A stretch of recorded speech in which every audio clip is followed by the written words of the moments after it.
لہٰذا وہ چیزیں کہ جن کو ہم کو یقین ہے، اور ہم دیکھیں کہ کن کن چیزوں پہ ہم کو یقین ہے، اور کون سے یقین ایسے ہیں کہ جو ہمارے ایمان کے مطابق ہیں، اور کون سے یقین ایسے ہیں کہ جو ایمان کے خلاف ہیں۔ مثلا بہت ساری رسم و رواج ہیں اس زمانے میں رائج ہیں، وہ رسم و رواج کی جس کا اسلام سے اور دین سے کوئی رابطہ نہیں۔ اب لوگوں کو یقین ہوتا ہے کہ اگر یہ رسم انجام دے دی تو گڈ لک، نہیں انجام دی تو مثلا بیڈ لک۔ آیا آپ کے ایمان کا جز ہے یہ؟ ایسے میں آیا کرتے ہیں، ابھی بھی کچھ دن پہلے کوئی ایک میسج تھا واٹس ایپ کے کسی گروپ پہ، اگر کوئی ہم کو مخاطب کرتا ہے تو ہم اس کو جواب دے دیتے ہیں، لیکن اگر کوئی مخاطب نہیں کرتا تو پھر ہم کو جواب دینے کی ضرورت نہیں۔ الحمدللہ کسی دوسرے ساتھی نے جواب بھی دیا اس کو کہ مثلا جناب زینب کسی کے خواب میں آئیں اور یہ کیا، وہ کوما میں تھی لڑکی اور ٹھیک ہو گئی، ٹھیک ہے، جناب زینب کے ہاتھ میں اتنے کرامات ہیں، وہ کسی کو بھی ٹھیک کر سکتی ہیں، اس میں کوئی شک نہیں۔ لیکن اس کے بعد کا حصہ کہ اس میسج کو 13 لوگوں کو بھیج دیا گیا تو گڈ لک ہو گیا، فلاں نے ڈیلیٹ کر دیا تو اس کا بزنس کا نقصان ہو گیا، وہ اپنی پوسٹ سے وہ ہٹ گیا اور یہ ہو گیا۔ آیا جناب زینب کی ذات سے، جناب زینب کے چاہنے والے جناب زینب کے کردار پہ چیٹ اٹھا رہے ہیں، کیسے ہو سکتا ہے؟ یہ انسان کو یقین ہے، اسی لیے اس بیچارے نے 13 لوگوں کو بھیج دیا کہ ایسا نہ ہو کچھ ہو جائے۔ لیکن کیا یہ یقین ایمان کے ساتھ ہے؟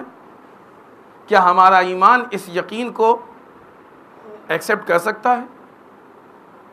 یقین میں ایمان ہونا چاہیے، بغیر ایمان کے یقین بیکار ہے۔ کیسے آپ نے کہ جناب زینب نعوذ باللہ ظالمہ ہیں، ظلم کر رہی ہیں، استغفر اللہ۔ خوب اگر یہ ظلم نہیں تو کیا کہ 13 آدمی کو میسج نہیں بھیجا؟